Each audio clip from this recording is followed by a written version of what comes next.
श्री वाहिगुरु साहिब जीओ। हर की वड्याई देखो संतो, हर निमाणिया मान दिवाए। ज्यों धरती चरण तले ते उपर आवे, त्यों नानक साध जना जगत आण सब पैरी पाए। पर जियो निमाणिया तू मान, निचीजिया चीज करे मेरा गोबिंद। तेरी कुदरत को कुर्बान, ऐसी लाल तुझ बिन कौन करे। गरीब निवाज गुसैया मेरा, माथे शतर तरे। सतनाम श्री वाहिगुरु साहिब जीओ। पाताला पाताल लख, आगासा आगास। ओढ़क ओढ़क पाल थके, वेद कहन एक बात। सहस 18 कहन कतेबा, असलू एक धात। लेखा होए ता लिखिए, लेखै होए विनाश।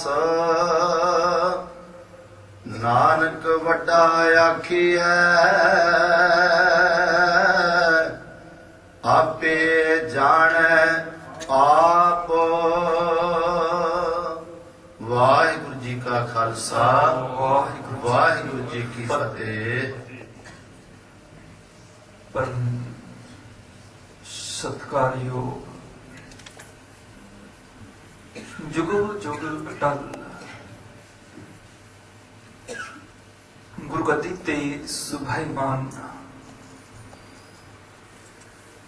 सर्व सांझी वालता दे रहबर। शहनशाह दो आलम, सरवरे कायनात। अथा सहाबा नमो मुहाबा। शब्द गुरु धन धन साहिब श्री गुरु ग्रंथ साहिब जी महाराज। पातशाह जी दे पावन चरणों के अंदर सुशोभित होए बैठे गुरु सवारे सत्संगी जनों, आप वडभागी हो। अमृतमयी बाणी का रस बिना कीर्तन, गुरमुख प्यारियां पासों आप बड़े ही प्यार अदब सहित सरवण कर रहे सी। उपरंत रोजाना की तरह चल रही लड़ीवार साहिब श्री गुरु ग्रंथ साहिब जी की बाणी की विचार नाल सांझ पाइए। पवित्र बचनों की विचार अंदर सतगुरु गुरु ग्रंथ साहिब पातशाह जी के अरंभले बचन जपजी साहिब जी की बाणी, जिहदे विचार आप रोजाना सरवण कर रहे हो। अते जिन्हियां 21 पौड़ियां दी विचार आप कल तक सरवण कर चुके हो।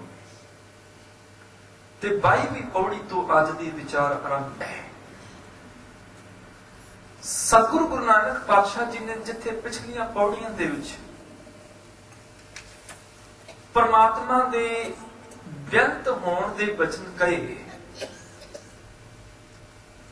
उथे उस परमात्मा की बनाई हुई कुदरत के व्यंत होने के भी वचन सतगुरु अजकल कह रहे हैं, क्योंकि पिछलियां पौड़ियां उसी नाल संबंधित सन। जे कादर व्यंत है, उसका अंत नहीं कोई पा सकता, ते उहदी कुदरत भी व्यंत है। जिहदे विच धर्मियां की गिणती सतगुरु ने कराई, विकारियां की गिणती कराई, और गिणती भी संख्या तो रहत असंख्य। ਫਿਰ ਪਰਮੇਸ਼ਰ ਦੀ ਕੁਦਰਤ ਦੇ ਨਾਵਾਂ ਤੇ ਥਾਵਾਂ ਦੀ।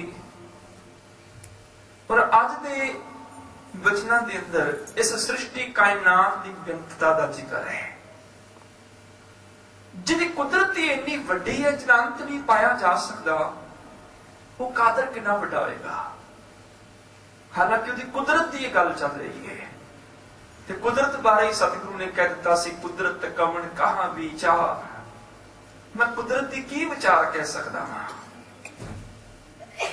ਸਤਿਗੁਰੂ ਗੁਰੂ ਨਾਨਕ ਪਾਤਸ਼ਾਹ ਜੀ ਦੇ ਅੱਜ ਦੇ ਜਿਹੜੇ ਵਚਨ ਨੇ, ਇਸ ਕਾਇਨਾਤ ਦੀ ਵਿਅੰਤਤਾ ਦੇ ਸੰਬੰਧ ਦੇ ਵਿੱਚ ਪਾਵਨ ਵਚਨਾਂ ਦੇ ਵਿਚਾਰ ਆਰੰਭ ਕਰਨ ਤੋਂ ਪਹਿਲਾਂ ਆਪ ਸਭ ਮਾਈ ਭਾਈ ਮਨਾਂ ਨੂੰ ਗੁਰੂ ਚਰਨਾਂ ਨਾਲ ਜੋੜੋ, ਸੁਰਤੀਆਂ ਨੂੰ ਇਕਾਗਰਿਤ ਕਰੋ। ਕਬੀਰ ਏਕ ਕੜੀ ਆਦਿ ਕਰੀ, ਆਦਿ ਹੂੰ ਤੇ ਆਦ ਭਗਤਨ ਸਿੱਧੀ ਗੋਸਟੇ, ਜੋ ਕੀਨੇ ਸੋ ਲਾਭ ਦੇ ਮਹਵਾਕ ਅਨੁਸਾਰ। ਜਿਤਨਾ ਵੀ ਸਮਾਂ ਗੁਰ ਸ਼ਬਦ ਦੀ ਵਿਚਾਰ ਨਾਲ ਸਾਂਝ ਪੈ ਸਕੇ, ਇਹ ਵਿਚਾਰ ਸਾਡੀ ਜ਼ਿੰਦਗੀ ਨੂੰ ਤਬਦੀਲ ਕਰ ਸਕੇ। ਸਹਿਜ ਦੇ ਵਚਨਾਂ ਨਾਲ ਸਾਂਝ ਪਾਉਣ ਤੋਂ ਪਹਿਲਾਂ ਆਪ ਸਭ ਮਾਈ ਭਾਈ ਮਨਾਂ ਨੂੰ ਗੁਰ ਚਰਨਾਂ ਨਾਲ ਜੋੜੋ, ਸੁਰਤੀਆਂ ਨੂੰ ਇਕਾਗਰਿਤ ਕਰੋ, ਪਿਆਰ ਅਦਬ ਸਹਿਤ ਰਸ ਭਿੰਨੀ ਆਵਾਜ਼ ਵਿੱਚ ਉਚਾਰਨ ਕਰੋ ਜੀ, ਸਤਨਾਮ ਸ੍ਰੀ ਵਾਹਿਗੁਰੂ ਜੀ। ਪਾਤਾਲਾ ਪਾਤਾਲ ਲਖ, ਆਗਾਸਾ ਆਗਾਸ। ਉਹ ਪਰਮੇਸ਼ਰ ਕਾਦਰ ਤੇ ਬਹੁਤ ਵੱਡਾ ਹੈ, ਉਹਦੀ ਕੁਦਰਤ ਦਾ ਵੀ ਅੰਤ ਨਹੀਂ ਪਾਇਆ ਜਾ ਸਕਦਾ। ਕਾਦਰ ਤੇ ਮਹਾਨ ਹੈ ਹੀ, ਕਿ ਜਿਸ ਕਾਦਰ ਦੇ ਗੁਣਾਂ ਦਾ ਅੰਤ ਨਹੀਂ, ਵੱਡੀ ਨੂੰ ਵੱਡਾ ਅਪਾਰ ਤੇਰਾ ਮਰਤਬਾ, ਰੰਗ ਪਰੰਗ ਅਨੇਕ ਨਾ ਜਾਪਨ ਕਰਤਬਾ। ਉਹ ਆਪ ਤੇ ਵੱਡਾ ਹੈ ਹੀ, ਉਹ ਤੇ ਕਰਤਵ ਵੀ ਕੋਈ ਨਹੀਂ ਜਾਣ ਸਕਦਾ। ਉਹਦੀਆਂ ਕਰਾਮਾਤਾਂ ਦਾ ਵੀ ਅੰਤ ਨਹੀਂ ਪਾ ਸਕਦਾ। ਰੰਗ ਪਰੰਗ ਅਨੇਕ, ਉਹਦੀ ਇਸ ਕਾਇਨਾਤ ਵਿੱਚ ਅਨੇਕਾਂ ਕਿਸਮਾਂ ਤੇ ਰੰਗਾਂ ਦੇ ਜੀਵ, ਅਨੇਕਾਂ ਕਿਸਮਾਂ ਦੇ ਪਦਾਰਥ ਨੇ, ਤੇ ਉਹਦੇ ਕਰਤਬਾਂ ਨੂੰ, ਉਹਦੇ ਕੰਮਾਂ ਨੂੰ, ਉਹਦੀਆਂ ਕਰਾਮਾਤਾਂ ਨੂੰ ਕੋਈ ਨਹੀਂ ਜਾਣ ਸਕਦਾ। ਰੰਗ ਪਰੰਗ ਅਨੇਕ ਨਾ ਜਾਪਨ ਕਰਤਬਾ।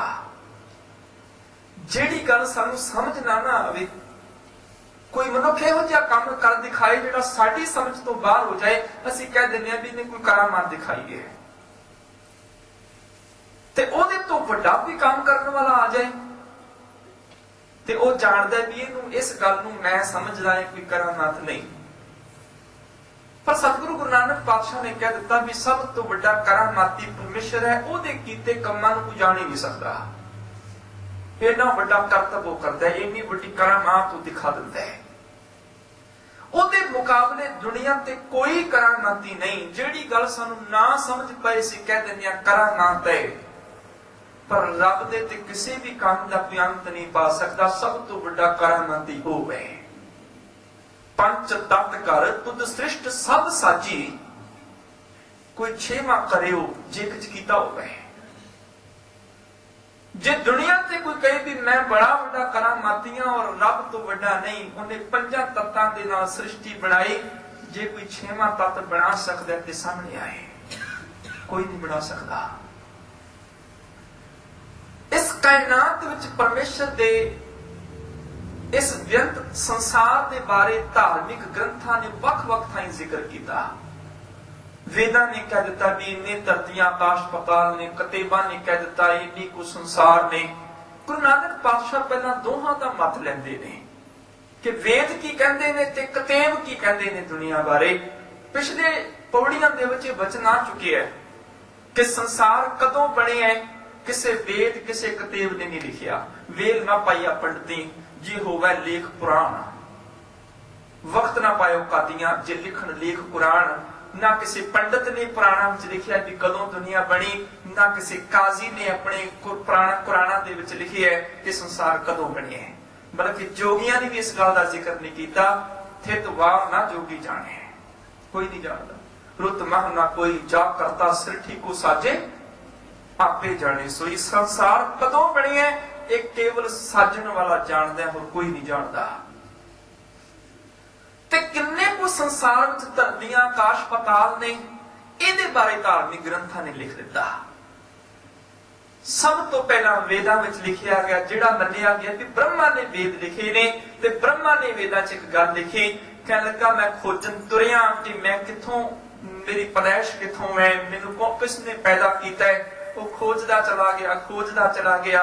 ਆਖਰ ਧਰਤੀਆਂ ਪਤਾਲ ਅਸਮਾਨ ਦੇਖਦਿਆਂ ਦੇਖਦਿਆਂ ਜਿੱਥੇ ਥੱਕ ਗਿਆ, ਹਾਰ ਗਿਆ, ਉੱਥੇ ਗਿਣ ਕੇ ਕਹਿ ਦਿੱਤਾ ਕਿ ਲੱਖਾਂ ਆਕਾਸ਼ ਨੇ ਤੇ ਲੱਖਾਂ ਪਤਾਲ ਨੇ। ਇਹਨੇ ਉਹਨੇ ਗਿਣੇ ਤੇ ਗਿਣ ਕੇ ਲਿਖ ਦਿੱਤੇ। ਅੱਗੇ ਉਹਨੇ ਗਿਣੇ ਨਹੀਂ। ਨਾਲ ਕੁਟੰਬ ਸਾਥ ਵਾਦਾਤਾ ਬ੍ਰਹਮਾ ਭਾਲਣ ਸ੍ਰਿਸ਼ਟ ਗਿਆ, ਆਗੇ ਅੰਤ ਨਾ ਪਾਇਓ ਤਾਕਾ। ਉਸ ਤੋਂ ਅੱਗੇ ਅੰਤ ਪਾ ਹੀ ਨਹੀਂ ਸਕਿਆ। ਸ੍ਰਿਸ਼ਟੀ ਨੂੰ ਭਾਲਣ ਵਾਸਤੇ ਉਹ ਵੀ ਤੁਰਿਆ, ਪਰ ਲੱਖਾਂ ਆਕਾਸ਼ ਤੇ ਲੱਖਾਂ ਪਤਾਲ ਉਹਨੇ ਦੇਖ ਲਏ, ਤੇ ਦੇਖ ਕੇ ਜਦੋਂ ਆਪ ਥੱਕ ਗਿਆ ਉਦੋਂ ਕਹਿ ਦਿੱਤਾ ਬਸ ਇੰਨੇ ਹੀ ਨੇ ਜਿੰਨੇ ਮੈਂ ਦੇਖੇ ਨੇ, ਇਸ ਤੋਂ ਵੱਧ ਨਹੀਂ ਹੈ, ਮੇਰੀ ਪਹੁੰਚ ਇੱਥੇ ਤੱਕ ਹੈ, ਇੰਨੇ ਹੀ ਨੇ। ਯਾਦ ਰੱਖੋ ਜਦੋਂ ਅਸੀਂ ਇਹ ਪੌੜੀ ਸ਼ੁਰੂ ਕਰਦੇ ਆ ਨਾ, ਪਾਤਾਲਾਂ ਪਾਤਾਲ ਲੱਖ ਆਕਾਸ਼ਾਂ ਆਕਾਸ਼, ਸੁਭਾਵਕ ਅਸੀਂ ਕਹਿ ਦਿੰਦੇ ਆ ਕਿ ਗੁਰੂ ਨਾਨਕ ਪਾਤਸ਼ਾਹ ਨੇ ਕਿਹਾ ਵੀ ਲੱਖਾਂ ਪਤਾਲ ਨੇ ਲੱਖਾਂ ਆਕਾਸ਼ ਨੇ। ਇਹ ਬਚਨ ਗੁਰੂ ਨਾਨਕ ਪਾਤਸ਼ਾਹ ਨੇ ਨਹੀਂ ਕਹੇ, ਇਹ ਗੱਲ ਵੇਦ ਕਹਿ ਰਹੇ ਨੇ। ਅਜੇ ਪਿਛਲੀਆਂ ਪੌੜੀਆਂ 'ਚ ਗੁਰੂ ਨਾਨਕ ਪਾਤਸ਼ਾਹ ਆਪਣਾ ਵਿਚਾਰ ਦੇ ਕੇ ਗਏ ਨੇ ਕਿ ਰੱਬ ਦੀਆਂ ਥਾਵਾਂ ਦੀ ਗਿਣਤੀ ਹੋ ਹੀ ਨਹੀਂ ਸਕਦੀ, ਉਹਦੀਆਂ ਧਰਤੀਆਂ ਮੰਡਲਾਂ ਲੋਹਾਂ ਦੀ ਗਿਣਤੀ ਹੋ ਹੀ ਨਹੀਂ ਸਕਦੀ, ਉਹ ਸੰਖਿਆ ਤੋਂ ਪਰੇ ਨੇ। ਅਜੇ ਪਿਛਲੀਆਂ ਪੌੜੀਆਂ ਪੜੀਆਂ ਨੇ ਗੁਰੂ ਨਾਨਕ ਦਾ ਸਿਧਾਂਤ, ਅਸੰਖ ਨਾਮ ਅਸੰਖ ਥਾਮ, ਉਹਦੀਆਂ ਥਾਵਾਂ ਸੰਖਿਆ ਤੋਂ ਰਹਿਤ ਨੇ। ਅਗਨ ਅਗਨ ਅਸੰਖ ਲੋ, ਲੋ ਮੈਨੇ ਲੋਕ ਦੁਨੀਆ, ਸੰਖਿਆ ਤੋਂ ਰਹਿਤ ਉਹਦੀਆਂ ਦੁਨੀਆ ਨੇ। ਅਗਮ ਮੈਨੇ ਜਿੱਥੇ ਤੱਕ ਪਹੁੰਚ ਹੀ ਨਹੀਂ ਬੰਦੇ ਦੀ ਹੋ ਸਕਦੀ, ਜਿਹਦੇ ਤੱਕ ਕੋਈ ਜਾ ਹੀ ਨਹੀਂ ਸਕਦਾ। ਅਗਮ ਅਗਮ ਅਸੰਖ ਲੋ, ਅਸੰਖ ਕਹਿਣ ਸਿਰ ਭਾਰ ਹੋਏ, ਬਲਕਿ ਅਸੰਖ ਕਹਿਣਾ ਹੀ ਸਿਰ ਤੇ ਭਾਰ ਹੈ, ਜਿਹੜਾ ਸੰਖਿਆ ਤੋਂ ਹੀ ਪਰੇ ਹੈ। ਇਹ ਹੈ ਗੁਰੂ ਨਾਨਕ ਦਾ ਮਤ। ਗੁਰੂ ਨਾਨਕ ਪਾਤਸ਼ਾਹ ਨਹੀਂ ਇਹ ਗੱਲ ਆਖਦੀ ਵੀ ਲੱਖ ਆਕਾਸ਼ ਤੇ ਲੱਖਾਂ ਪਤਾਲ ਨੇ। ਕਹਿਣ ਲੱਗੇ ਉਹ ਤੇ ਬ੍ਰਹਮਾ ਲੱਭਣ ਵਾਸਤੇ ਤੁਰਿਆ ਸ੍ਰਿਸ਼ਟੀ ਨੂੰ, ਜਿੱਥੇ ਤੱਕ ਪਹੁੰਚ ਸਕਿਆ ਉੱਥੇ ਤੱਕ ਹੀ ਲਿਖ ਦਿੱਤਾ ਵੀ ਹਾਂ ਇੰਨੇ ਹੀ ਆਕਾਸ਼ ਨੇ, ਇੰਨੇ ਪਤਾਲ ਨੇ ਜਿੰਨੇ ਮੈਂ ਲਿਖੇ ਨੇ, ਇਹਦੇ ਤੋਂ ਜ਼ਿਆਦਾ ਨਹੀਂ ਹੈ। ਪਾਤਾਲਾਂ ਪਾਤਾਲ ਲੱਖ ਆਕਾਸ਼ਾਂ ਆਕਾਸ਼, ਕਹਿਣ ਲੱਗੇ ਲੱਖਾਂ ਹੀ ਪਤਾਲ ਤੇ ਲੱਖਾਂ ਹੀ ਆਕਾਸ਼ ਨੇ। ਪਾਤਾਲਾਂ ਪਾਤਾਲ ਮੈਨੇ ਪਤਾਲ ਤੋਂ ਅੱਗੇ ਹੋਰ ਪਤਾਲ, ਆਕਾਸ਼ਾਂ ਆਕਾਸ਼ ਮੈਨੇ ਆਕਾਸ਼ਾਂ ਤੋਂ ਅੱਗੇ ਹੋਰ ਆਕਾਸ਼। ਕਿੰਨੇ ਕੁ? ਕਹਿਣ ਲੱਗੇ ਲੱਖਾਂ ਨੇ, ਲੱਖ ਨੇ। ਜਿੰਨੇ ਕੁ ਬ੍ਰਹਮਾ ਨੇ ਗਿਣੇ ਉਹਨੇ ਆਪਣੇ ਵੇਦਾਂ ਵਿੱਚ ਲਿਖ ਦਿੱਤੇ ਵੀ ਲੱਖਾਂ ਆਕਾਸ਼ ਨੇ ਤੇ ਲੱਖਾਂ ਪਤਾਲ ਨੇ। ਹਾਲਾਂਕਿ ਗੁਰਬਾਣੀ ਤੇ ਕਰੋੜਾਂ ਦੀ ਵੀ ਗੱਲ ਕਰਦੀ ਹੈ, ਅਸੰਖਾਂ ਦੀ ਵੀ ਗੱਲ ਕਰਦੀ ਹੈ, ਜਿਹਦੀ ਗਿਣਤੀ ਨਹੀਂ ਹੈ। ਪਰ ਵੇਦ ਨੇ ਇੱਕ ਜ਼ਬਾਨ ਹੋ ਕੇ ਗੱਲ ਲਿਖ ਦਿੱਤੀ, ਪਾਤਾਲਾਂ ਪਾਤਾਲ ਲੱਖ ਆਕਾਸ਼ਾਂ ਆਕਾਸ਼, ਪਤਾਲ ਪਰੇ ਤੋਂ ਪਰੇ, ਆਕਾਸ਼ ਪਰੇ ਤੋਂ ਪਰੇ, ਲੱਖਾਂ ਦੀ ਗਿਣਤੀ ਵਿੱਚ ਹਨ। ਓੜਕ ਓੜਕ ਭਾਲ ਥਕੇ, ਵੇਦ ਕਹਿਣ ਇੱਕ ਬਾਤ। ਵੇਦ ਕਹਿਣ ਇੱਕ ਬਾਤ ਮੈਨੇ, ਵੇਦ ਇੱਕ ਵਚਨ ਇੱਕ ਬਾਤ ਮੈਨੇ, ਇੱਕ ਜ਼ਬਾਨ ਹੋ ਕੇ ਗੱਲ ਕਹਿੰਦੇ ਨੇ। ਵੇਦ ਇਹ ਗੱਲ ਆਖਦੇ ਨੇ ਕਿ ਲੱਖਾਂ ਆਕਾਸ਼ ਤੇ ਲੱਖਾਂ ਪਤਾਲ ਨੇ। ਓੜਕ ਓੜਕ ਓੜਕ ਮੈਨੇ ਅਖੀਰਲਾ ਬੰਨਾ, ਅਖੀਰ ਅੰਤਲਾ ਸਿਖਰ। ਜਦੋਂ ਸਿਖਰ ਤੇ ਪਹੁੰਚ ਗਏ, ਅਖੀਰ ਤੱਕ ਪਹੁੰਚ ਗਏ, ਜਿੰਨਾ ਕੁ ਲੱਭ ਸਕਦੇ ਸੀ ਉੱਥੇ ਤੱਕ ਪਹੁੰਚ ਗਏ। ਤੇ ਉੱਥੇ ਤੱਕ ਪਹੁੰਚ ਕੇ ਜਦੋਂ ਅੱਗੇ ਨਾ ਜਾ ਸਕੇ ਤੇ ਕਹਿ ਦਿੱਤਾ ਬਸ ਇੰਨੀ ਸ੍ਰਿਸ਼ਟੀ ਹੈ, ਕਿਉਂਕਿ ਲੱਭ ਲੱਭ ਕੇ ਥੱਕ ਗਏ। ਓੜਕ ਓੜਕ ਭਾਲ ਥਕੇ, ਵੇਦ ਕਹਿਣ ਇੱਕ ਬਾਤ। ਕਿਉਂਕਿ ਵੇਦਾਂ ਨੇ ਆ ਇੱਕ ਗੱਲ ਲਿਖ ਦਿੱਤੀ ਕਿ ਲੱਖਾਂ ਆਕਾਸ਼ ਨੇ ਲੱਖਾਂ ਪਾਤਾਲ ਨੇ। ਇਸ ਤੋਂ ਅੱਗੇ ਅਸੀਂ ਲੱਭਦਿਆਂ ਲੱਭਦਿਆਂ ਥੱਕ ਗਈਆਂ, ਹੋਰ ਲੱਭੇ ਨਹੀਂ। ਇੰਨੇ ਕੁ ਸਾਡੀ ਨਜ਼ਰ ਆਏ ਨੇ ਤੇ ਇੰਨੇ ਕੁ ਪਤਾਲ ਤੇ ਇੰਨੇ ਕੁ ਆਕਾਸ਼ ਨੇ। ਹਾਲਾਂਕਿ ਪਰਮੇਸ਼ਰ ਦੀ ਇਸ ਕਾਇਨਾਤ ਦਾ ਅੰਤ ਪੈ ਹੀ ਨਹੀਂ ਸਕਦਾ, ਨਾ ਕਾਦਰ ਦਾ ਅੰਤ ਪੈਂਦੇ ਤੇ ਨਾ ਉਹਦੀ ਕੁਦਰਤ ਦਾ ਅੰਤ ਪੈਂਦਾ ਹੈ। ਵੇਦਾਂ ਨੇ ਲਿਖ ਦਿੱਤਾ ਵੀ ਲੱਖਾਂ ਆਕਾਸ਼ ਲੱਖਾਂ ਪਤਾਲ ਨੇ। ਅਸੀਂ ਲੱਭਦਿਆਂ ਲੱਭਦਿਆਂ ਅਖੀਰਲੇ ਬੰਦੇ ਤੱਕ ਭਾਲ ਭਾਲ ਕੇ ਥੱਕ ਗਏ ਆ। ਇਸ ਤੋਂ ਅੱਗੇ ਸਾਨੂੰ ਹੋਰ ਕੁਝ ਨਹੀਂ ਨਜ਼ਰ ਆਇਆ। ਓੜਕ ਓੜਕ ਭਾਲ ਥਕੇ, ਅਖੀਰਲਾ ਸਿਖਰਲਾ ਬੰਨਾ ਦੇਖ ਦੇਖ ਕੇ ਲੱਭ ਲੱਭ ਕੇ ਥੱਕ ਗਏ ਆ। ਵੇਦ ਕਹਿਣ ਇੱਕ ਬਾਤ, ਵੇਦਾਂ ਨੇ ਇਹ ਗੱਲ ਇੱਕ ਜ਼ਬਾਨ ਹੋ ਕੇ ਕਹਿ ਦਿੱਤੀ ਹੈ। ਸਹਸ 18 ਕਹਿਨ ਕਤੇਬਾ, ਅਸਲੂ ਇੱਕ ਧਾਤ। ਤੇ ਕਿੰਨੀ ਕੁ ਵੱਡੀ ਦੁਨੀਆ, ਕਤੇਬਾ ਨੇ ਵੀ ਇਸ ਗੱਲ ਦਾ ਜ਼ਿਕਰ ਕਰ ਦਿੱਤਾ। ਕਤੇਬਾ ਆਖਦੇ ਨੇ ਇਸਲਾਮ ਤੇ ਈਸਾਈ ਮਤ ਦੀਆਂ ਧਾਰਮਿਕ ਪੁਸਤਕਾਂ। ਜਿਹਦੇ ਵਿੱਚ 4 ਪ੍ਰਮੁੱਖ ਨੇ, ਕੁਰਾਨ, ਅੰਜੀਲ, ਤੌਰੇਤ ਤੇ ਜ਼ਬੂਰ। ਇਸਲਾਮ ਮਤ ਦੀਆਂ ਤੇ ਈਸਾਈ ਮਤ ਦੀਆਂ ਇਹਨਾਂ 4 ਪ੍ਰਮੁੱਖ ਕਿਤਾਬਾਂ ਦੇ ਵਿੱਚ, ਇਹਨਾਂ ਕਿਤਾਬਾਂ ਦੇ ਵਿੱਚ ਉਹਨਾਂ ਨੇ ਵੀ ਸੰਸਾਰ ਦਾ ਜ਼ਿਕਰ ਕੀਤਾ ਹੈ। ਪੂਰਬੀ ਪੁਸਤਕਾਂ ਦੀ ਵੀ ਗੱਲ ਸਤਿਗੁਰੂ ਨੇ ਕਰ ਦਿੱਤੀ ਔਰ ਪੱਛਮੀ ਦੀ ਵੀ ਕਰ ਦਿੱਤੀ। ਪੂਰਬੀ ਪੁਸਤਕਾਂ ਵੇਦਾਂ ਵਿੱਚ ਲਿਖ ਦਿੱਤਾ ਵੀ ਲੱਖਾਂ ਆਕਾਸ਼ ਪਤਾਲ ਨੇ। ਜਿਹੜੀਆਂ ਪੱਛਮੀ ਪੁਸਤਕਾਂ ਨੇ ਉਹਦੇ ਵਿੱਚ ਲਿਖਿਆ ਹੋਇਆ ਹੈ ਕਿ ਸਹਿਸ 18 ਕਹਿਣ ਕਿਤਾਬਾਂ। ਕਿਤਾਬਾਂ ਕੀ ਆਖਦੀਆਂ ਨੇ? ਸਹਿਸ ਮਨੇ 1000, 18 ਮਨੇ 18 ਕਿ 18000 ਆਲਮ ਨੇ, 18000 ਤਬਕ ਨੇ, 18000 ਦੁਨੀਆ ਨੇ। ਇਹ ਗੱਲ ਕਿਤਾਬਾਂ ਨੇ ਲਿਖ ਦਿੱਤੀ। ਵੇਦਾਂ ਨੇ ਲਿਖੀ ਸੀ ਲੱਖਾਂ ਆਕਾਸ਼ ਲੱਖਾਂ ਪਤਾਲ, ਕਿਤਾਬਾਂ ਨੇ ਲਿਖ ਦਿੱਤੀ ਵੀ ਨਹੀਂ 18000 ਆਲਮ ਨੇ, 18000 ਧਰਤੀਆਂ ਤੇ ਦੁਨੀਆ ਨੇ। ਸਹਿਸ 18 ਕਹਿਣ ਕਿਤਾਬਾਂ। ਅਸਲੂ ਇੱਕ ਧਾਤ, ਅਸਲੂ ਮੈਨੇ ਅਸਲ ਮੁੱਢ ਜਿਹੜਾ ਹੈ ਨਾ, ਧਾਤ ਮੈਨੇ ਇੱਕ ਰੱਬ ਸੱਤਾਵਾਨ ਹੈ। ਭਾਵ ਇੱਕ ਰੱਬ ਤੋਂ 18000 ਸੰਸਾਰ ਬਣੇ ਨੇ, ਇੱਕ ਰੱਬ ਤੋਂ 18000 ਦੁਨੀਆ ਬਣੀਆਂ ਨੇ। ਉਹਨਾਂ ਨੇ ਵੀ ਇਸ ਗੱਲ ਦਾ ਜ਼ਿਕਰ ਕਰ ਦਿੱਤਾ। ਬਲਕਿ ਪੱਛਮੀ ਲੋਕਾਂ ਵਿੱਚ ਤੇ ਸਾਇੰਟਿਸਟਾਂ ਨੇ ਹੋਰ ਇਹਦੇ ਤੋਂ ਥੋੜੀ ਅੱਗੇ ਛਾਲ ਮਾਰ ਦਿੱਤੀ ਤੇ ਬਲਕਿ ਉਹਨਾਂ ਨੇ ਕਿਤਾਬਾਂ ਤੇ ਵੇਦਾਂ ਨਾਲੋਂ ਵੀ ਵੱਧ ਜਾਣ ਕੇ ਦੱਸ ਦਿੱਤਾ, ਅੰਦੋ ਲੋਕ ਵੀ ਨਾ ਪਾ ਸਕੇ। ਉਹਨਾਂ ਨੇ ਵੀ ਕਹਿ ਦਿੱਤਾ ਕਿ ਜਿਸ ਅਸੀਂ ਸੂਰਜ ਮੰਡਲ ਵਿੱਚ ਰਹਿੰਦੇ ਆ, ਇੱਥੇ ਇੱਕ ਸੂਰਜ ਹੈ, ਇੰਨੇ ਕੁ ਗ੍ਰਹਿ ਨੇ, ਉਹਨਾਂ ਗ੍ਰਹਿਆਂ ਦੇ ਇੰਨੇ ਕੁ ਉਪਗ੍ਰਹਿ ਨੇ, ਤੇ ਸਾਡੀ ਆਕਾਸ਼ ਗੰਗਾ ਦੇ ਵਿੱਚ ਇਹੋ ਜਿਹੇ ਸੂਰਜ ਮੰਡਲ 1 ਖਰਬ ਤੇ 50 ਅਰਬ ਨੇ। ਭਾਵ 150 ਅਰਬ, 150 ਅਰਬ ਜਿਹੜੇ ਨੇ ਸਾਡੇ ਵਰਗੇ ਸੂਰਜ ਮੰਡਲ ਸਾਡੀ ਆਕਾਸ਼ ਗੰਗਾ ਵਿੱਚ ਨੇ। ਭਾਵ 1 ਖਰਬ ਤੇ 50 ਅਰਬ ਇਸ ਤਰ੍ਹਾਂ ਦੇ ਹੋਰ ਸੂਰਜ ਨੇ, ਉਹਨਾਂ ਦੀਆਂ ਧਰਤੀਆਂ, ਗ੍ਰਹਿ ਤੇ ਉਪਗ੍ਰਹਿ ਨੇ। ਤੇ ਪੁੱਛਿਆ ਵੀ ਇੱਕ ਆਕਾਸ਼ ਗੰਗਾ ਵਿੱਚ 1 ਖਰਬ ਤੇ 50 ਅਰਬ ਸੂਰਜ ਮੰਡਲ ਤੇ ਇਹੋ ਜਿਹੀਆਂ ਆਕਾਸ਼ ਗੰਗਾਵਾਂ ਕਿੰਨੀਆਂ ਨੇ? ਉਹ ਕਹਿਣ ਲੱਗੇ ਵੀ ਅਸੀਂ ਥੋੜੇ ਕੁ ਸਾਲ ਹੀ ਅਜੇ ਦੇਖਿਆ ਤੇ ਥੋੜੇ ਕੁ ਸਾਲਾਂ 'ਚ ਪਤਾ ਚੱਲਿਆ ਵੀ ਇਹੋ ਜਿਹੀਆਂ ਆਕਾਸ਼ ਗੰਗਾਵਾਂ 10 ਕਰੋੜ ਨੇ। ਜਿੰਨੀ ਕੁ ਸਾਡੀ ਪਹੁੰਚ ਹੈ, ਅਸੀਂ 10 ਕਰੋੜ ਆਕਾਸ਼ ਗੰਗਾਵਾਂ ਦੇਖ ਚੁੱਕੇ ਹਾਂ, ਪਰ ਉਹਦੇ ਤੋਂ ਪਰੇ ਹੋਰ ਵੀ ਹੈ ਜਿਨ੍ਹਾਂ ਤੱਕ ਸਾਡੀ ਪਹੁੰਚ ਨਹੀਂ ਹੈ। ਸਾਇੰਟਿਸਟ ਨੇ ਥੋੜੀ ਹੋਰ ਲੰਮੀ ਛਾਲ ਮਾਰ ਦਿੱਤੀ। ਪਰ ਗੁਰੂ ਨਾਨਕ ਪਾਤਸ਼ਾਹ ਦਾ ਸਿਧਾਂਤ ਅਕੱਟ ਹੈ। ਦੁਨੀਆ ਦੀਆਂ ਥਿਊਰੀਆਂ ਗਲਤ ਭਾਵੇਂ ਹੋ ਜਾਣ, ਪਰ ਆ ਸੱਚ ਕੀ ਬਾਣੀ ਨਾਨਕ ਆਖੈ, ਸੱਚ ਸੁਣਾਈ ਸੀ ਸੱਚ ਕੀ ਵੇਲਾ। ਜਿਹੜੀ ਗੁਰੂ ਨਾਨਕ ਦੀ ਬਾਣੀ ਸੱਚ ਹੈ, ਨੂੰ ਕੋਈ ਦੁਨੀਆ ਦੀ ਤਾਕਤ ਕੱਟ ਨਹੀਂ ਸਕਦੀ। ਕਿਤਾਬਾਂ ਨੇ ਕਹਿ ਦਿੱਤਾ ਵੀ 18000 ਤਬਕ ਨੇ ਤੇ ਉਹਨਾਂ ਸਾਰਿਆਂ ਨੂੰ ਬਣਾਉਣ ਵਾਲਾ ਇੱਕ ਪਰਮਾਤਮਾ ਹੈ ਜਿਹੜਾ 18000 ਦੁਨੀਆ ਦਾ ਮਾਲਕ ਹੈ। ਲੇਖਾ ਹੋਏ ਤਾਂ ਲਿਖੀਐ, ਲੇਖਾ ਹੋਏ ਵਿਨਾਸ਼। ਤੇ ਗੁਰੂ ਨਾਨਕ ਪਾਤਸ਼ਾਹ ਨੂੰ ਪੁੱਛੋ ਵੀ ਤੁਹਾਡਾ ਕੀ ਮਤ ਹੈ ਵੀ ਕਿੰਨੀ ਕੁ ਦੁਨੀਆ, ਕਿੰਨੇ ਕੁ ਧਰਤੀਆਂ ਸੰਸਾਰ ਨੇ? ਸਤਿਗੁਰੂ ਕਹਿਣ ਲੱਗੇ ਵੀ ਲੇਖਾ ਹੋਏ ਤਾਂ ਲਿਖੀ ਹੈ। ਮੈਂ ਤੇ ਤਾਂ ਲਿਖਾਂ ਰੱਬ ਦਾ ਲੇਖਾ ਜੇ ਉਹਦਾ ਲੇਖਾ ਹੋਵੇ। ਲੇਖਾ ਮੈਨੇ ਹਿਸਾਬ ਕਿਤਾਬ, ਜੇ ਉਹਦੀ ਦੁਨੀਆ ਕਿਸੇ ਹਿਸਾਬ ਕਿਤਾਬ ਚਾਹੁੰਦੀ ਹੋਵੇ ਮੈਂ ਤਾਂ ਲਿਖਾਂ। ਜੇ ਲੱਖਾਂ ਤੱਕ ਮੁੱਕਦੀ ਹੋਵੇ ਮੈਂ ਕਹਿ ਦੇਵਾਂ ਲੱਖਾਂ ਦੁਨੀਆ ਨੇ। ਜੇ ਕਰੋੜਾਂ ਤੱਕ ਗੱਲ ਮੁੱਕਦੀ ਹੋਵੇ ਮੈਂ ਕਹਿ ਦੇਵਾਂ ਕਿ ਕਰੋੜਾਂ ਜਿਹੜੇ ਸੰਸਾਰ ਨੇ, ਕਰੋੜਾਂ ਧਰਤੀਆਂ ਆਕਾਸ਼ ਪਤਾਲ ਨੇ। ਜੇ ਅਰਬਾਂ ਖਰਬਾਂ ਤੱਕ ਵੀ ਗੱਲ ਮੁੱਕਦੀ ਹੋਵੇ ਮੈਂ ਕਹਿ ਦੇਵਾਂ। ਜੇ ਨੀਲਾਂ ਪਦਮਾਂ ਤੱਕ ਗੱਲ ਮੁੱਕਦੀ ਹੋਵੇ ਮੈਂ ਤਾਂ ਵੀ ਕਹਿ ਦੇਵਾਂ ਲੇਖਾ ਹੋਏ ਤਾਂ ਲਿਖੀ ਹੈ। ਜੇ ਉਹ ਗਿਣਤੀਆਂ ਦੇ ਵਿੱਚ ਆਂਦਾ ਹੋਵੇ ਨਾ, ਮੈਂ ਲਿਖ ਦਿਆਂ ਵੀ ਇੰਨੀ ਕੁ ਧਰਤੀਆਂ, ਇੰਨੇ ਕੁ ਆਕਾਸ਼ ਪਤਾਲ ਨੇ, ਪਰ ਉਹ ਲੇਖੇ 'ਚ ਆਂਦਾ ਨਹੀਂ ਹੈ। ਉਹਦੇ ਲਈ ਤੇ ਅਸੰਖ ਕਹਿਣਾ ਵੀ ਭਾਰ ਹੈ। ਅਸੰਖ ਮੈਨੇ ਸੰਖਿਆ ਤੋਂ ਵੀ ਪਰੇ। ਕਰੋੜ, 10 ਕਰੋੜ, ਅਰਬ, 10 ਅਰਬ, ਨੀਲ, 10 ਨੀਲ, ਪਦਮ, 10 ਪਦਮ, ਸੰਖ, 10 ਸੰਖ। ਤੇ ਜਿੱਥੇ ਸੰਖ ਵੀ ਨਾ ਛੋਟਾ ਪੈ ਜਾਏ, ਅਸੰਖ, ਜਿੱਥੇ ਸੰਖਿਆ ਤੋਂ ਹੀ ਪਰੇ ਗੱਲ ਹੋ ਜਾਏ, ਉੱਥੇ ਮੈਂ ਕੀ ਰੱਬ ਦੀ ਕੁਦਰਤ ਦਾ ਜ਼ਿਕਰ ਕਰਾਂ ਵੀ ਕਿੰਨੀ ਕੁ ਵੱਡੀ ਦੁਨੀਆ ਉਹਦੇ। ਲਿਖਾ ਹੋਏ ਤਾਂ ਲਿਖੀ ਹੈ। ਜੇ ਹਿਸਾਬ ਕਿਤਾਬ ਹੋ ਸਕਦਾ ਹੋਵੇ ਨਾ, ਮੈਂ ਲਿਖ ਦਿਆਂ ਵੀ ਇੰਨੀਆਂ ਧਰਤੀਆਂ ਆਕਾਸ਼ ਨੇ, ਮੈਂ ਤੇ ਸੋਚ ਕੇ ਹੈਰਾਨ ਹੋ ਜਾਂਦਾ, ਕਿਉਂਕਿ ਲਿਖਿਆ ਹੋਈ ਵਿਨਾਸ਼। ਹਿਸਾਬ ਕਿਤਾਬ ਹੀ ਨਾਸ਼ ਹੋ ਜਾਂਦਾ ਹੈ, ਅੱਖਰ ਹੀ ਮੁੱਕ ਜਾਂਦੇ ਨੇ, ਗਿਣਤੀ ਖਤਮ ਹੋ ਜਾਂਦੀ ਹੈ। ਮੈਂ ਕਿੰਨੀ ਕੁ ਕਾਇਨਾਤ ਲਿਖਾਂ, ਉੱਥੇ ਤੇ ਗਿਣਤੀ ਨਹੀਂ ਹੈ।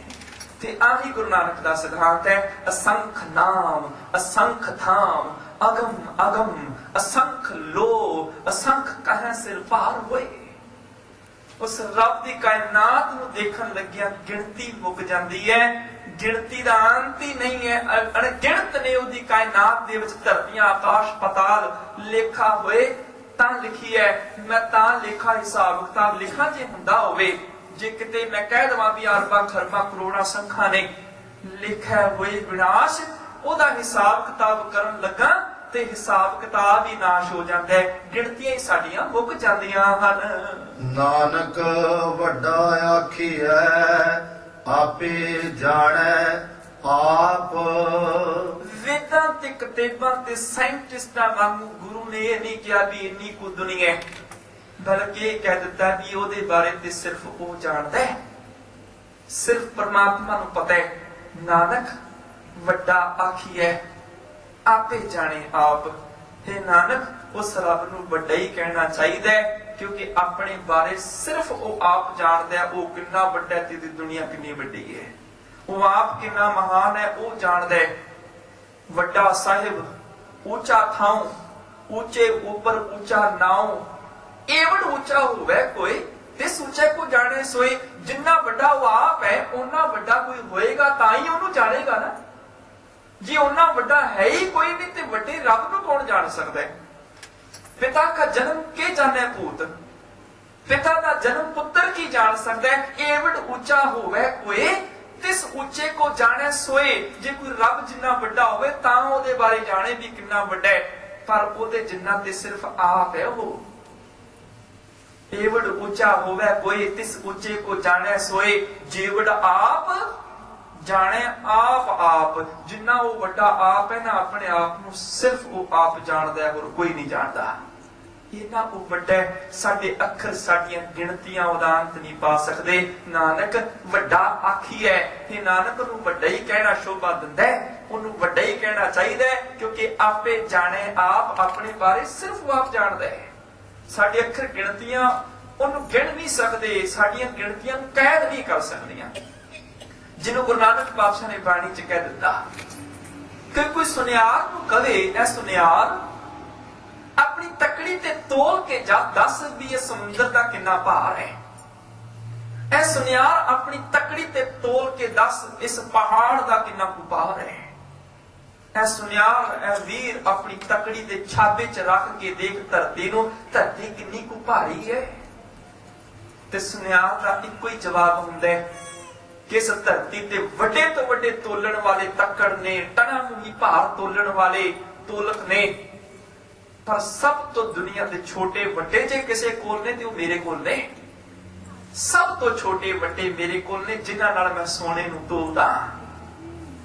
ਮੈਂ ਸੋਨੇ ਨੂੰ ਤੋਲਦਾ ਤੋਲਿਆਂ ਦੇ ਵੱਟਿਆਂ ਦੇ ਨਾਲ। ਮੇਰੇ ਕੋਲ ਰੱਤੀਆਂ ਦੇ ਵੱਟੇ ਨੇ, ਮਾਸਿਆਂ ਦੇ ਛੋਟੇ ਛੋਟੇ ਵੱਟੇ ਨੇ, ਤੇ ਤੋਲਿਆਂ ਰੱਤੀਆਂ ਤੇ ਮਾਸਿਆਂ ਦੇ ਛੋਟੇ ਛੋਟੇ ਵੱਟਿਆਂ ਦੇ ਨਾਲ ਕਦੀ ਧਰਤੀਆਂ ਨਹੀਂ ਤੋਲੀਆਂ ਜਾ ਸਕਦੀਆਂ। ਸਾਡੀ ਹਾਲਤ ਇਹ ਹੈ, ਸਾਡੀ ਜ਼ਬਾਨ ਦੇ ਅੱਖਰ ਤੋਲਿਆਂ ਤੋਂ ਵੱਧ ਨਹੀਂ ਹੈ, ਸਾਡੀ ਗਿਣਤੀ ਦੇ ਅੱਖਰ ਮਾਸਿਆਂ ਤੇ ਰੱਤੀਆਂ ਤੋਂ ਜ਼ਿਆਦਾ ਨਹੀਂ ਹੈ। ਅਸੀਂ ਰੱਬ ਦੇ ਗੁਣਾਂ ਨੂੰ ਤੋਲਣ ਤੁਰ ਪੈਂਦੇ ਆ, ਜਿਹਦੇ ਗੁਣ ਸਮੁੰਦਰ ਵਰਗੇ ਗਹਿਰ ਗੰਭੀਰ ਨੇ ਤੇ ਪਰਬਤ ਵਰਗੇ ਅਪਾਰ ਨੇ। ਸਾਡੀ ਜ਼ਬਾਨ ਦੇ ਅੱਖਰ ਰੱਤੀਆਂ ਤੇ ਮਾਸਿਆਂ ਵਰਗੇ ਛੋਟੇ ਛੋਟੇ ਨੇ, ਉਸ ਰੱਬ ਦੇ ਸਮੁੰਦਰ ਤੇ ਪਹਾੜਾਂ ਵਰਗੇ ਗੁਣਾਂ ਨੂੰ ਤੋਲ ਹੀ ਨਹੀਂ ਸਕਦੇ। ਧਰਤੀ, ਪਾਣੀ, ਪਰਬਤ, ਭਾਰ, ਕਿਉਂ ਕੰਡੇ ਤੋਲੇ ਸੁਨਿਆਰ। ਸੁਨਿਆਰ ਆਪਣੇ ਕੰਡੇ ਉੱਪਰ ਨਾ ਧਰਤੀ, ਨਾ ਸਮੁੰਦਰ, ਨਾ ਪਹਾੜ ਤੋਲ ਸਕਦਾ ਹੈ। ਉਹਦੇ ਵੱਡੇ ਬੜੇ ਛੋਟੇ ਨੇ। ਪੁੱਛਿਆ ਕਿਉਂ ਨਹੀਂ ਤੋਲ ਸਕਦਾ? ਕਹਿੰਦੇ ਤੋਲਿਆ ਰੱਤੀਆਂ ਤੇ ਮਾਸਿਆਂ ਦੇ ਤੇ ਜਰਾ ਜਰਾ ਜਿੰਨੇ ਵੱਡੇ ਨੇ ਉਹਦੇ। ਧਰਤੀ, ਪਾਣੀ, ਪਰਬਤ, ਭਾਰ, ਕਿਉਂ ਕੰਡੇ ਤੋਲੇ ਸੁਨਿਆਰ। ਤੋਲਾ ਮਾਸਾ ਰਤਕ ਪਾਏ, ਨਾਨਕ ਪੁੱਛਿਆ ਦੇ ਪੁਜਾਏ। ਉਹਦੇ ਵੱਡੇ ਇੰਨੇ ਛੋਟੇ ਨੇ, ਉਹ ਧਰਤੀਆਂ ਨੂੰ ਨਹੀਂ ਤੋਲ ਸਕਦਾ। ਐ ਪਰਮੇਸ਼ਰ ਸਾਡੀ ਜ਼ਬਾਨ ਦੇ ਅੱਖਰ ਤੋਲਿਆਂ ਮਾਸਿਆਂ ਵਰਗੇ ਨੇ, ਸਾਡੀ ਗਿਣਤੀ ਦੇ ਅੱਖਰ ਰੱਤੀਆਂ ਵਰਗੇ ਨੇ। ਨਾ ਤੇ ਅਸੀਂ ਕਾਦਰ ਤੈਨੂੰ ਤੋਲ ਕੇ ਦੱਸ ਸਕਦੇ ਹਾਂ ਤੂੰ ਕਿੰਨਾ ਵੱਡਾ ਹੈ, ਤੇ ਨਾ ਅਸੀਂ ਤੇਰੀ ਕੁਦਰਤ ਦਾ ਅੰਤ ਪਾ ਸਕਦੇ ਹਾਂ। ਬਲਕਿ ਕੁਦਰਤ ਕਵਨ ਕਹਾ ਵਿਚਾਰ, ਤੇਰੀ ਕੁਦਰਤ ਦਾ ਵੀ ਅੰਤ ਨਹੀਂ ਪਾ ਸਕਦੇ। ਕੋਈ ਨਾ ਜਾਣੇ ਤੇਰਾ ਕੀਤਾ ਕੇਵਡ ਚੀਰਾ, ਤੇਰਾ ਕਿੰਨਾ ਕੁ ਪਸਾਰਾ ਕੋਈ ਵੀ ਨਹੀਂ ਜਾਣਦਾ। ਤੂੰ ਤੇ ਇੰਨਾ ਕੁ ਮਹਾਨ ਹੈ, ਕੋਈ ਮਨੁੱਖ ਚਾਹੇ ਮੈਂ ਇੱਕ ਟੂਟੀ ਦੇ ਵਿੱਚੋਂ ਪੂਰਾ ਸਮੁੰਦਰ ਕੱਢ ਦਵਾਂ, ਉਹ ਕਦੀ ਨਹੀਂ ਕੱਢ ਸਕਦਾ। ਟੂਟੀ ਦੇ ਵਿੱਚੋਂ ਜਰਾ ਜਰਾ ਪਾਣੀ ਤੇ ਬਾਹਰ ਆ ਸਕਦਾ ਹੈ, ਸਾਰਾ ਸਾਗਰ ਬਾਹਰ ਨਹੀਂ ਆ ਸਕਦਾ। ਸਾਡੀ ਜ਼ਬਾਨ ਇੱਕ ਟੂਟੀ ਹੈ ਜਿਹਦੇ ਵਿੱਚੋਂ ਰੱਬ ਦੀ ਥੋੜੀ ਬਹੁਤੀ ਸਿਫਤ ਅਸੀਂ ਕਰ ਸਕਦੇ ਹਾਂ, ਪਰ ਉਹਦੇ ਗੁਣਾਂ ਦਾ ਸਮੁੰਦਰ ਸਾਰਾ ਸਾਡੀ ਜ਼ਬਾਨ ਚੋਂ ਨਹੀਂ ਨਿਕਲ ਸਕਦਾ। ਉਹ ਇੰਨਾ ਮਹਾਨ ਹੈ।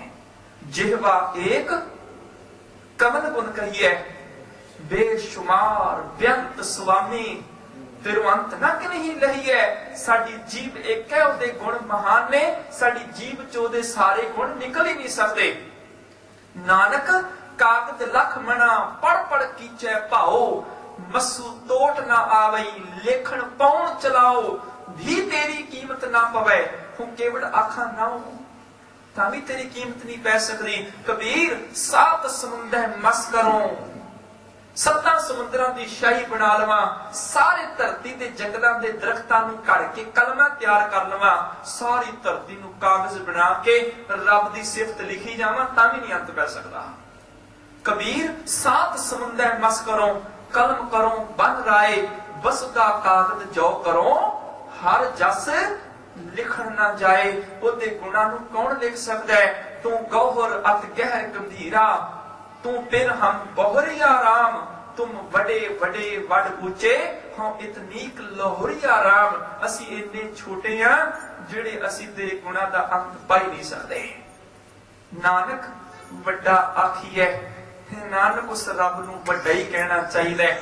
ਆਪੇ ਜਾਣੇ ਆਪ, ਉਹ ਕਿੰਨਾ ਕੁ ਵੱਡਾ ਹੈ, ਆਪਣੇ ਆਪ ਬਾਰੇ ਸਿਰਫ ਉਹ ਆਪ ਹੀ ਜਾਣਦਾ ਹੈ। ਸਾਲਾਹੀ ਸਾਲਾਹੀ ਇਤੀ ਸੁਰਤ ਨਾ ਪਾਈਆ।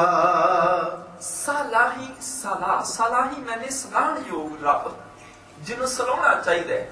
ਸਲਾਹ ਮੈਨੇ ਉਹਨੂੰ ਸਲਾਹਿਆ ਕਰ, ਉਹਦੀ ਸਿਫਤ ਕਰਿਆ ਕਰ, ਉਹਦੀ ਉਸਤਤ ਕਰਿਆ ਕਰ। ਉਸਤਤ ਮਨ ਮਹਿ ਕਰ ਨਿਰੰਕਾਰ, ਕਰ ਮਨ ਮੇਰੇ ਸਤ ਵਿਵਹਾਰ। ਉਹਦੀ ਸਿਫਤ ਕਰਨੀ ਚਾਹੀਦੀ ਹੈ, ਉਹਨੂੰ ਸਲਾਹਿਆ ਕਰ। ਸਾਲਾਹੀ ਜਿਹੜਾ ਸਲਾਹਣ ਯੋਗ ਹੈ, ਸਲਾਹਾ ਉਹਦੀ ਸਿਫਤ ਕਰ। ਪਰ ਯਾਦ ਰੱਖੀ, ਉਹਦੀ ਸਿਫਤ ਉਹਦੇ ਗੁਣਾਂ ਨੂੰ ਜਪ ਕੇ ਤੂੰ ਉਹਦੇ ਗੁਣਾਂ ਦਾ ਅੰਤ ਨਹੀਂ ਪਾ ਸਕਦਾ। ਸਿਫਤ ਉਹਦੀ ਕਰ ਸਕਦਾ ਹੈ, ਪਰ ਉਹਦੇ ਗੁਣਾਂ ਦਾ ਅੰਤ ਨਹੀਂ ਹੈ। ਉਹਦੇ ਗੁਣਾਂ ਦੀ ਕੋਈ ਵੀ ਥਾਂ ਪਾਈ ਨਹੀਂ ਸਕਦਾ। ਇਤੀ ਸੁਰਤ ਨਾ ਪਾਈਆ, ਕਹਿ ਲੱਗੇ ਇੰਨੀ ਖਬਰ ਕਿਸੇ ਨੂੰ ਮਿਲੀ ਨਹੀਂ ਉਹਦੇ ਅੰਤ ਦੀ, ਇੰਨਾ ਕੋਈ ਉਹਦਾ ਅੰਤ ਪਾਈ ਨਹੀਂ ਸਕਿਆ। ਤੂੰ ਉਹਦੇ ਗੁਣਾਂ ਦਾ ਸਿਫਤ ਸਲਾਹ ਤੇ ਉਹਦੀ ਗੁਣਾਂ ਦੀ ਕਰ। ਉਸ ਰੱਬ ਦੀ ਸਿਫਤ ਕਰਕੇ ਤੂੰ ਠਾਕੁਰੋ ਪੈਰਾਗਰੋ, ਮੈਂ ਜਿਹੀ ਘਣ ਚੇਰੀ ਰਾਮ, ਤੂੰ ਸਾਗਰੋ ਰਤਨਾਗਰੋ। ਪਰ ਹੁਸਾਰ ਨਾ ਜਾਣਾ ਤੇਰੀ ਰਾਮ, ਮੈਂ ਤੇਰੀ ਸਿਫਤ ਕਰਦੀ ਆ ਪਰ ਤੇਰਾ ਅੰਤ ਨਹੀਂ ਪਾ ਸਕਦੀ। ਤੇਰੇ ਗੁਣਾਂ ਨੂੰ ਬੋਲਦੀ ਆ, ਇਸ ਕਰਕੇ ਨਹੀਂ ਵੀ ਤੇਰਾ ਅੰਤ ਪਾਵਾਂ, ਬਲਕਿ ਸਹਿਸ ਫਨੀ ਜਪਿਓ ਸ਼ੇਖ ਨਾ ਕਹਿ, ਹਰ ਜਪਤੇ ਅੰਤ ਨਾ ਪਾਵੇਗੋ। ਇੱਥੇ ਤੇ ਕੋਈ ਵੀ ਉਹਦਾ ਅੰਤ ਨਹੀਂ ਪਾ ਸਕਿਆ। ਨਾਰਦ ਸੇ ਚਤੁਰਾਨਨ ਸੇ ਰੁਮਨਾ ਰਿਖ ਸੇ ਸਭੋਂ ਮਿਲ ਗਾਇਓ, वेद देव न भेद रखियो, सब हार परे हर हाथ न आयो। पाए सकै नी पार उमापत सिद्ध सनाथ संतन त्यायो। ध्यान तरोकते को मन में जिह को अमितोज सबे जग छायो। उस सलाम योग रब दी सिफत करी, पर याद रखे जीव ओदा अंत पाया नहीं जा सकदा। नदियां अतै वाह पवै समुंद ना जाड़िया। नदियां अतै वाह, वाह मैंने वाण, वाण मैंने बरसाती नाले आदक। नदियां दरिया बरसाती नाले इस समुंदर भुल जाते ने। नदी नूं पता चलिया कि समुंदर बड़ा महान है, उहदे विच इन्ना पानी है जिहड़ा कदी नहीं सुकदा। नदी अंदर एक मिलन दी तांग पैदा हो गई, मैं भी ते देखा किन्ना कु वड्डा है, किन्ना कु पानी होएगा जिहड़ा कदी सुकदा ही नहीं है। सुनिया कि समुंदर विच बड़े खजाने ने, लोग समुंदर चों कढ कढ के घर भरी जाते ने, पर उहदे खजाने फिर भी नहीं मुकदे। देखा ते सही, नदी तुर पई देखण, वो तुरना जिहड़ा जरूरी है। जिन्ना नदी तुरे समुंदर वालों ते एक थां ते रुक के छप्पड़ दा रूप धारण कर जाएगी, उहदे विच बदबू आनी शुरू हो जाएगी। तुरे समुंदर नूं देखण, पर समुंदर विच गिर के जदों नदी सागर दे चरणां च पहुंचदी है, अपने मुर्शिद नूं जा मिलदी है, ਸਮੁੰਦਰ ਵਿੱਚ ਗਿਰ ਕੇ ਕੀ ਉਹਦਾ ਅੰਤ ਪਾ ਲੈਂਦੀ ਹੈ ਵੀ ਕਿੰਨਾ ਕੁ ਵੱਡਾ ਹੈ? ਜਦੋਂ ਦਰਿਆ ਸਮੁੰਦਰ ਵਿੱਚ ਜਾਂਦਾ ਤੇ ਕੀ ਹੁੰਦਾ ਹੈ? ਦਰਿਆ ਦੀ ਹਸਤੀ ਮਿਟ ਜਾਂਦੀ ਹੈ, ਉਹ ਨਦੀ ਮੁੱਕ ਜਾਂਦੀ ਹੈ। ਕਦੀ ਕਿਸੇ ਨੇ ਇਹ ਨਹੀਂ ਕਿਹਾ ਵੀ ਸਮੁੰਦਰ ਦੇ ਵਿੱਚ ਸਤਲੁਜ ਜਾ ਡਿੱਗਦਾ ਹੈ, ਬਿਆਸ ਰਾਵੀ ਜਾ ਡਿੱਗਦੇ ਨੇ, ਚਨਾਬ ਜੇਹਲਮ ਜਾ ਡਿੱਗਦੇ ਨੇ, ਕਾਵੇਰੀ ਘੱਗਰ ਜਾ ਡਿੱਗਦੇ ਨੇ, ਬ੍ਰਹਮਪੁੱਤਰ ਗੰਗਾ ਸੁਰਸਤੀ ਜਾ ਡਿੱਗਦੇ ਨੇ। ਪਰ ਕਦੀ ਕਿਸੇ ਨੇ ਇਹ ਨਹੀਂ ਕਿਹਾ ਕਿ ਸਮੁੰਦਰ ਵਿੱਚ ਆਹ ਜਿਹੜਾ ਹੈ ਸਤਲੁਜ ਤੁਰਿਆ ਜਾਂਦਾ ਹੈ ਤੇ ਸਾਗਰ ਦੇ ਵਿੱਚ ਆਹ ਜਿਹੜਾ ਬਿਆਸ ਤੁਰਿਆ ਜਾਂਦਾ ਹੈ। ਕਦੀ ਨਹੀਂ ਕੋਈ ਆਖਦਾ ਸਮੁੰਦਰ ਨਾਲ ਛੂਹਣ ਦੀ ਦੇਰ ਦਰਿਆ ਦੀ ਹੋਂਦ ਮਿਟ ਜਾਂਦੀ ਹੈ। ਐ ਜੀਵ, ਰੱਬ ਦੇ ਘਰ ਵੱਲ ਤੂੰ ਵੀ ਤੁਰੀ, ਪਰਮੇਸ਼ਰ ਦੇ ਦਰ ਵੱਲ ਤੂੰ ਤੁਰੀ। ਤੁਰਨਾ ਜ਼ਰੂਰੀ ਹੈ। ਨਾ ਰੱਬ ਵੱਲ ਨੂੰ ਤੁਰੇ ਤੇ ਦੇਖੀ ਤੇਰੀ ਜ਼ਿੰਦਗੀ ਵਿੱਚ ਛੱਪੜ ਹੋ ਜਾਏਗੀ, ਤੇਰੇ ਜੀਵਨ ਦੇ ਵਿੱਚ ਵੀ ਵਿਕਾਰਾਂ ਦੀ ਬਦਬੂ ਆ ਜਾਏਗੀ। ਕਦੀ ਇਹੀ ਸਵਾਲ ਬਾਬੇ ਨਾਨਕ ਨੇ ਕੀਤਾ ਸੀ ਸਰੋਵਰ ਨੂੰ। ਇਹ ਸਰੋਵਰ ਕਦੀ ਬੜਾ ਹਰਿਆ ਭਰਿਆ ਸੀ, ਬੜਾ ਖੇੜਾ ਸੀ, ਕਮਲ ਦੇ ਫੁੱਲ ਖਿੜੇ ਸਨ, ਪੰਛੀ ਦੂਰੋਂ ਦੂਰੋਂ ਆਉਂਦੇ ਸਨ, ਭੰਵਰੇ ਮਹਿਕਾ ਲੈਂਦੇ ਸਨ। ਮੁਸਾਫਰ ਜਿਹੜੇ 4 ਘੜੀਆਂ ਬੈਠ ਕੇ ਇਸ ਸਰੋਵਰ ਦੀ ਸੁੰਦਰਤਾ ਦਾ ਆਨੰਦ ਮਾਣਦੇ ਸਨ। ਪਰ ਅੱਜ ਕੀ ਹੋ ਗਿਆ? ਅੱਜ ਤੇਰਾ ਰੰਗ ਕਾਲਾ ਪੈ ਗਿਆ, ਪਾਣੀ ਸੜ ਚੁੱਕਿਆ, ਬਦਬੂ ਮਾਰਦਾ ਹੈ, ਕੋਈ ਭੰਵਰਾ ਪੰਛੀ ਨੇੜੇ ਆਉਣ ਨੂੰ ਤਿਆਰ ਨਹੀਂ। ਮੁਸਾਫਰ ਵੀ ਲੰਘਦੇ ਨੇ ਤੇ ਨੱਕ ਤੇ ਰੁਮਾਲ ਲੱਗ ਕੇ ਲੰਘਦੇ ਨੇ, ਤੇਰਾ ਇਹ ਪਾਣੀ ਸੜ ਕਿਉਂ ਗਿਆ? ਤੇ ਉਸ ਸਰੋਵਰ ਨੇ ਜਵਾਬ ਦਿੱਤਾ ਸੀ, ਬਾਬਾ ਪਹਿਲਾਂ ਵਗਦੇ ਦਰਿਆ ਨਾਲ ਮੇਰਾ ਸੰਬੰਧ ਸੀ ਤੇ ਖੇੜਾ ਬਣਿਆ ਹੋਇਆ ਸੀ। ਜਿਸ ਦਿਨ ਵਗਦੇ ਪਾਣੀ ਨਾਲ ਸੰਬੰਧ ਟੁੱਟ ਗਿਆ, ਉਸ ਦਿਨ ਮੈਂ ਛੱਪੜ ਬਣ ਕੇ ਰਹਿ ਗਿਆ ਵਾਂ। ਗੁਰੂ ਨਾਨਕ ਪਾਤਸ਼ਾਹ ਦੇ ਬਚਨ, ਬੱਬਰ ਤੂੰ ਹਰਿਆਵਲਾ, ਕਮਲਾ ਕੰਚਨ ਵਨ, ਸੋਨੇ ਵਰਗੀ ਤੇਰੀ ਦੇਵਰੀ ਸੀ, ਕੰਚਨ ਵਰਗੀ ਕਮਲ ਫੁੱਲ ਖਿੜੇ ਸਨ, ਬੜਾ ਹਰਿਆ ਭਰਿਆ ਸੀ। ਕਿਹੜਾ ਦੁੱਖ ਲੱਗ ਗਿਆ, ਤੂੰ ਸੜ ਗਿਆ, ਬਦਬੂ ਮਾਰਨ ਲੱਗ ਪਿਆ। ਬੱਬਰ ਤੂੰ ਹਰਿਆਵਲਾ, ਕਮਲਾ ਕੰਚਨ ਵਨ, ਕਹਿ ਦੁਖੜੇ ਸੜੇ ਹੋਏ, ਕਾਲੀ ਹੋਇਆ ਦੇਹੁਰੀ, ਨਾਨਕ ਮੈਂ ਤਨ ਭੰਗ। ਤੇ ਜਵਾਬ ਮਿਲਿਆ ਸੀ, ਜਾਣਾ ਪਾਣੀ ਨਾ ਲਹਾ, ਜੈਸੇ ਤੀ ਮੇਰਾ ਸੰਗ, ਜਿਤ ਡਿਠੈ ਤਨ ਪਰ ਫੜੈ, ਚੜ੍ਹੈ ਚਵਗਣ ਵਨ। ਜਿਸ ਵਗਦੇ ਦਰਿਆ ਨਾਲ ਮੇਰਾ ਸੰਬੰਧ ਸੀ ਨਾ, ਪਾਣੀ ਅੰਦਰੋਂ ਵਗਦਾ ਸੀ ਤੇ ਮੇਰੇ ਅੰਦਰ ਤਾਜ਼ਗੀ ਰਹਿੰਦੀ ਸੀ। ਜਦੋਂ ਵਗਦੇ ਪਾਣੀ ਨਾਲ ਸੰਬੰਧ ਟੁੱਟ ਗਿਆ, ਉਸ ਦਿਨ ਮੈਂ ਛੱਪੜ ਦਾ ਰੂਪ ਧਾਰਨ ਕਰ ਗਿਆ। ਅੱਜ ਮੇਰੀ ਆਹ ਹਾਲਤ ਹੋ ਗਈ। ਇਹੀ ਗੱਲ ਪੰਚਮ ਗੁਰਦੇਵ ਨੇ ਕਦੀ ਕਹੀ। ਕਹਿਣ ਲੱਗੇ, ਮੈਂ ਦੇਖਦਾ ਬਾਗ ਦੇ ਕੋਨੇ ਤੇ ਅੱਕ ਦਾ ਪੌਦਾ ਉੱਗਿਆ, ਉਸ ਅੱਕ ਦੇ ਪੌਦੇ ਦੇ ਨਾਲ ਬੜੀਆਂ ਸੁੰਦਰ ਖਖੜੀਆਂ ਲੱਗੀਆਂ, ਬੜੀਆਂ ਸੋਹਣੀਆਂ ਲੱਗਦੀਆਂ ਨੇ ਦੇਖਣ ਨੂੰ, ਜਿਹਨੇ ਮਨ ਨੂੰ ਮੋਹ ਲਿਆ। ਕੁਝ ਦਿਨਾਂ ਬਾਅਦ ਮੈਂ ਫਿਰ ਅੱਕ ਦੇ ਪੌਦੇ ਕੋਲ ਗਿਆ। ਅੱਜ ਕੀ ਜਾ ਕੇ ਦੇਖਦਾ, ਖਖੜੀਆਂ ਜਿਹੜੀਆਂ ਨੇ ਟਾਹਣੀ ਨਾਲ ਟੁੱਟ ਕੇ ਜ਼ਮੀਨ ਤੇ ਆ ਡਿੱਗੀਆਂ, ਡਿੱਗ ਕੇ ਖਖੜੀਆਂ ਸੁੱਕ ਗਈਆਂ। ਸੁੱਕ ਕੇ ਪਾਟਣ ਦੀ ਦੇਰ ਵਿੱਚੋਂ ਹਜ਼ਾਰਾਂ ਦੀ ਗਿਣਤੀ ਵਿੱਚ ਰੂੰ ਦੇ ਤੁੰਬੇ ਨਿਕਲੇ ਤੇ ਹਵਾ ਦੇ ਛੋਟੇ ਜਿਹੇ ਬੁੱਲੇ ਨੇ ਉਹਨਾਂ ਨੂੰ ਹਜ਼ਾਰਾਂ ਦੀ ਗਿਣਤੀ ਵਿੱਚ ਇੱਧਰ ਉੱਧਰ ਬਖੇਰ ਕੇ ਰੱਖ ਦਿੱਤਾ। ਮੈਂ ਉਹਨਾਂ ਰੂੰ ਦੇ ਤੁੰਬਿਆਂ ਨੂੰ ਸਵਾਲ ਕੀਤਾ, ਇਹ ਰੂੰ ਦੇ ਤੁੰਬਿਓ, ਕਦੀ ਤੁਸੀਂ ਸਾਰੇ ਭਰਾ ਇਕੱਠੇ ਸੋ, ਇੱਕ ਟਾਹਣੀ ਦੇ ਗਲੇ ਨਾਲ ਜੁੜੇ ਹੋਏ ਸੀ, ਖਖੜੀ ਦੇ ਰੂਪ ਵਿੱਚ ਬੜੇ ਸੋਹਣੇ ਲੱਗਦੇ ਸੀ। ਅੱਜ ਕੀ ਕਾਰਨ ਜ਼ਮਾਨੇ ਦੀ ਹਵਾ ਨੇ ਤੁਹਾਨੂੰ ਵਿਛੋੜ ਕੇ ਰੱਖ ਦਿੱਤਾ? ਤੇ ਉਸ ਖਖੜੀ ਨੇ ਜਵਾਬ ਦਿੱਤਾ ਸੀ, ਰੂਹ ਦੇ ਤੁੰਬੇ ਨੇ। ਕਹਿਣ ਲੱਗਾ, ਸਤਿਗੁਰੂ ਦੁਨੀਆ ਦੀ ਤਾਕਤ ਨਹੀਂ ਸੀ ਸਾਨੂੰ ਭਰਾਵਾਂ ਨੂੰ ਵੀ ਵਿਛੋੜ ਜਾਂਦਾ। ਜਿੰਨਾ ਚਿਰ ਅੱਗ ਦੇ ਗਲੇ ਨਾਲ ਜੁੜੇ ਰਹੇ ਆ, ਟਾਹਣੀ ਨਾਲ ਜੁੜੇ ਰਹੇ ਆ, ਉਹਨਾਂ ਚਿਰ ਤੇ ਇਕੱਠੇ ਰਹੇ ਆ। ਪਰ ਜਿੱਦਣ ਅੱਗ ਦੀ ਟਾਹਣੀ ਨਾਲ ਟੁੱਟ ਕੇ ਜ਼ਮੀਨ ਤੇ ਡਿੱਗੇ ਆ, ਜ਼ਮਾਨੇ ਦੀ ਹਵਾ ਨੇ ਸਾਨੂੰ ਵਿਛੋੜ ਕੇ ਰੱਖ ਦਿੱਤਾ ਹੈ। ਹਵਾ ਦੇ ਇੱਕ ਬੁੱਲੇ ਨੇ ਸਾਨੂੰ ਇੰਨੀ ਗਿਣਤੀ 'ਚ ਖੜਾ ਦਿੱਤਾ ਕਿ ਹੁਣ ਸਾਨੂੰ ਇਕੱਠਾ ਕਰਨਾ ਬੜਾ ਔਖਾ ਹੈ। ਇਹੀ ਗੱਲ ਪੰਚਮ ਗੁਰਦੇਵ ਨੇ ਸਿੱਖਾਂ ਨੂੰ ਕਹੀ ਸੀ, ਖਖੜੀਆਂ ਸੁਹਾਵੀਆਂ ਲੱਗੜੀਆਂ ਅੱਕ ਕੰਠ, ਕੰਠ ਮੈਨੇ ਗਲਾ। ਅੱਗ ਦੇ ਗਲੇ ਨਾਲ ਲੱਗੀਆਂ ਹੋਈਆਂ ਖਖੜੀਆਂ ਫਲ ਬੜੇ ਸੋਹਣੇ ਲੱਗਦੇ ਸਨ। ਖਖੜੀਆਂ ਸੁਹਾਵੀਆਂ ਲੱਗੜੀਆਂ ਅੱਕ ਕੰਠ, ਬਿਰਹ ਵਿਛੋੜਾ ਧਣੀ ਸਿਓ, ਨਾਨਕ ਸਹਿ ਸਹਿ ਕੰਠ, ਸਹਿ ਸਹਿ ਮੈਨੇ ਹਜ਼ਾਰਾਂ। ਤੇ ਜਿੱਦਣ ਉਸ ਅੱਗ ਦੀ ਟਾਹਣੀ ਨਾਲੋਂ ਫਲ ਟੁੱਟਿਆ, ਸੁੱਕ ਕੇ ਪਾਟਿਆ, ਹਵਾ ਨੇ ਰੂਹ ਦੇ ਤੁੰਬਿਆਂ ਨੂੰ ਹਜ਼ਾਰਾਂ ਦੀ ਗਿਣਤੀ 'ਚ ਬਖੇਰ ਦਿੱਤਾ। ਸਤਿਗੁਰੂ ਕਹਿਣ ਲੱਗੇ, ਉਹ ਸਿੱਖਾ, ਐ ਸਿੱਖ ਪੰਥ, ਜਿੰਨਾ ਚਿਰ ਗੁਰੂ ਗ੍ਰੰਥ ਸਾਹਿਬ ਗਲੇ ਨਾਲ ਜੁੜਿਆ ਰਹੇਗਾ, ਜਿੰਨਾ ਚਿਰ ਗੁਰਬਾਣੀ ਦੇ ਗਲੇ ਨਾਲ ਜੁੜਿਆ ਰਹੇਗਾ, ਉਹਨਾਂ ਚਿਰ ਬੜਾ ਸੋਹਣਾ ਲੱਗੇਗਾ। ਜਿਸ ਦਿਨ ਗੁਰਬਾਣੀ ਦੇ ਗਲੇ ਨਾਲ ਟੁੱਟ ਜਾਏਗਾ ਨਾ, ਜ਼ਮਾਨੇ ਦੀ ਹਵਾ ਤੁਹਾਨੂੰ ਸਿੱਖ ਭਰਾਵਾਂ ਨੂੰ ਇੰਨਾ ਵਿਛੋੜ ਦੇਗੀ ਕਿ ਦੁਬਾਰਾ ਇਕੱਠਾ ਕਰਨਾ ਬਹੁਤ ਔਖਾ ਹੋ ਜਾਏਗਾ। ਬੋਲੇ ਸੋ ਨਿਹਾਲ। ਜਿੰਨਾ ਚਿਰ ਇਹ ਸਿੱਖ ਪੰਥ ਤੂੰ ਆਪਣੇ ਗੁਰੂ ਦੇ ਗਲੇ ਨਾਲ ਜੁੜਿਆ ਰਹੇਗਾ, ਜਿੰਨਾ ਚਿਰ ਗੁਰੂ ਗ੍ਰੰਥ ਸਾਹਿਬ ਦੀ ਬਾਣੀ ਨਾਲ ਜੁੜਿਆ ਰਹੇਗਾ, ਉਹਨਾਂ ਚਿਰ ਪੰਥ ਤੂੰ ਇਕੱਠਾ ਰਹੇਗਾ। ਜਿੱਦਣ ਆਪਣੇ ਗੁਰੂ ਗ੍ਰੰਥ ਸਾਹਿਬ ਨੂੰ ਛੱਡ ਕੇ ਤੂੰ ਟੁੱਟ ਜਾਏਗਾ ਨਾ, ਜ਼ਮਾਨੇ ਦੀ ਹਵਾ ਹਜ਼ਾਰਾਂ ਦੀ ਗਿਣਤੀ 'ਚ ਬਖੇਰ ਦੇਗੀ, ਫਿਰ ਸਿੱਖ ਭਰਾਵਾਂ ਨੂੰ ਇਕੱਠਾ ਕਰਨਾ ਬਹੁਤ ਔਖਾ ਹੋ ਜਾਏਗਾ। ਅੱਜ ਸਾਡੀ ਇਹ ਹਾਲਤ ਹੈ। ਅੱਜ ਇੱਕ ਗੁਰੂ ਗ੍ਰੰਥ ਸਾਹਿਬ ਦੇ ਗਲੇ ਨਾਲ ਟੁੱਟ ਕੇ ਕਿਸੇ ਸੌਦੇ ਸਾਧ ਪਿੱਛੇ, ਕਿਸੇ ਭਨਿਆਰੇ ਵਾਲੇ ਦੇ ਪਿੱਛੇ ਤੇ ਕਿਸੇ ਆਸ਼ੂਤੋਸ਼ ਦੇ ਪਿੱਛੇ ਤੇ ਕਈ ਪਖੰਡੀ ਸਾਧਾਂ ਦੇ ਪਿੱਛੇ ਅਸੀਂ ਤੁਰੇ ਫਿਰਦੇ ਹਾਂ। ਸਿੱਖ ਪੰਥ ਦੀ ਹਜ਼ਾਰਾਂ ਦੀ ਗਿਣਤੀ ਦੇ ਵਿੱਚ ਇੰਨਾ ਵਿਛੋੜਾ ਪੈ ਗਿਆ ਕਿ ਅੱਜ ਸਿੱਖ ਭਰਾਵਾਂ ਨੂੰ ਇਕੱਠਾ ਕਰਨਾ ਔਖਾ ਹੋ ਗਿਆ ਹੈ। ਬਸ ਇੱਕ ਗੱਲ ਜ਼ਿੰਦਗੀ 'ਚ ਸਮਝ ਲਿਓ, ਸਤਿਗੁਰ ਆਗਿਆ ਸੀਸ ਭੇਟ ਦਿਓ।